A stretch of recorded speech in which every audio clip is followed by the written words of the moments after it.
Hi hello నమస్తే welcome to sauce TV. నేను Shiva. Power star Pawan Kalyan గారు సో ప్రెసెంట్ ఏంటంటే పవర్ స్టార్ దగ్గర నుంచి డిప్యూటీ సీఎం అయినటువంటి విషయం మనకు తెలిసిందే. బట్ బిఫోర్ పవర్ స్టార్ గారు డిప్యూటీ సీఎం అవ్వక ముందు కొన్ని సినిమాలు ఒప్పుకోవడం జరిగింది. అండ్ ఈ డిప్యూటీ సీఎం అయిన తర్వాత ఆ సినిమాలు కాస్త పెండింగ్ లో పడి కొన్ని సినిమాలు పూర్తిగా ఎగిరిపోతాయని అనుకున్నారు. బట్ బేసికల్ గా మనం కానీ చూసుకున్నట్లయితే పవర్ స్టార్ పవన్ కళ్యాణ్ గారి అప్కమింగ్ లైనప్ లో ఉన్నటువంటి 3 సినిమాల్లో కంపేర్ చేసుకున్నట్లయితే ఒక సినిమాకి మంచి హైప్ ఉంది. అదే సుదీప్ డైరెక్షన్ లో వస్తున్నటువంటి they call him OG the original gangster అనేటటువంటి టైటిల్ తో రాబోతున్నటువంటి ఈ సినిమా మీద భారీ ఎక్స్పెక్టేషన్స్ ఉన్నాయి. ఎందుకంటే చాలా కాలం తర్వాత పవర్ స్టార్ పవన్ కళ్యాణ్ గారు చాలా వైల్డ్ గా బ్రూటల్ గా కనిపించబోతున్నారు.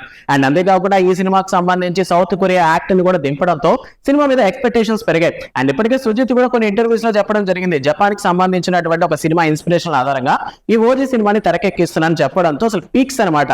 అండ్ దాంతో పాటు మన తమన్ మామ ఎప్పుడూ లేని విధంగా ఈ ఓజీకి వేరే లెవెల్ బీజేం ఇచ్చేసరికి సినిమా మీద ఊహ కందని విధంగా రాబోతుందన్న అంచనాలు పెరిగిపోయినాయి.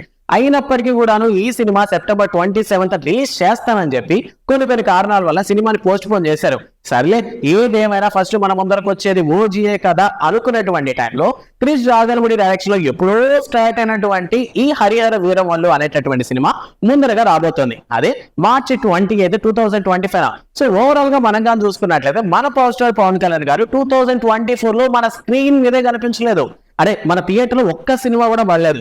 బట్ ఇప్పుడు వస్తున్నటువంటి పాజిటివ్ టాక్ ఏంటంటే ఈ డిసప్పాయింట్మెంట్ ఏదైతే ఉందో ఇది నెక్స్ట్ ఇయర్ కి ట్రాన్స్ఫర్ చేయకుండా మొత్తానికి 2025 లో పవర్ స్టార్ పవన్ కళ్యాణ్ గారి బ్యాక్ టు బ్యాక్ సినిమాలు రాబోతున్నాయి. అదే మార్చి 28న హరిహర వీరమల్లు రిలీజ్ అయిన తర్వాత విత్ ఇన్ 2 months లో జూన్ లోనే ఓజీ రిలీజ్ చేసే ఆలోచనలు ఉన్నారంట. సో ఇప్పటికే మనగా చూసుకున్నట్లయితే విజయవాడలో హరిహర వీరమల్లు సినిమాకి సంబంధించిన షూటింగ్ నడుస్తుంది. సో ఇదే భాగంగా ఈ 20 days కంప్లీట్ అయిన తర్వాత ఓజీ షూటింగ్ ఏదైతే ఉందో లైక్ ఒక 2 weeks ఇస్తే దానిలోనే సినిమా కంప్లీట్ చేస్తానని సుజిత్ ఆల్రెడీ చెప్పడం జరిగింది. సో అందువల్ల ఏంటంటే after the Harihara Veeramallu cinema అయిన తర్వాత ఓజీ కూడా డేట్స్ ఇచ్చేస్తామని చెప్తున్నారు.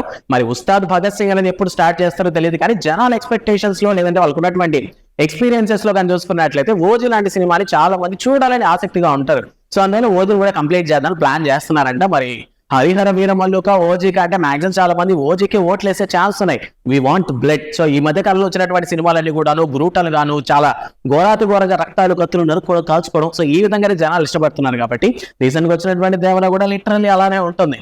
సో మొత్తానికి ఓజీ మీద జనాలకి ఎక్స్పెక్టేషన్స్ ఉన్నాయి. సో ఇంకా లేట్ అవుతుందేమో అనుకున్నారు, కానీ చిన్న గుడ్ డేస్ లాగా వదిలేరనమాట. బ్యాక్ టు బ్యాక్ 2 months లో హరిహర వీరమల్లు అండ్ ఓజీ కూడా రాబోతుంది. సో ఈ అప్డేట్ మీద మీ ఒపీనియన్ ఏంటన్న విషయాన్ని కామెంట్ సెక్షన్ లో మాతో పంచుకోండి. అండ్ మరిన్ని మూవీ అప్డేట్స్ కావాలి కాబట్టి సాస్ టీవీని సబ్స్క్రైబ్ చేసుకోండి. Thanks for watching.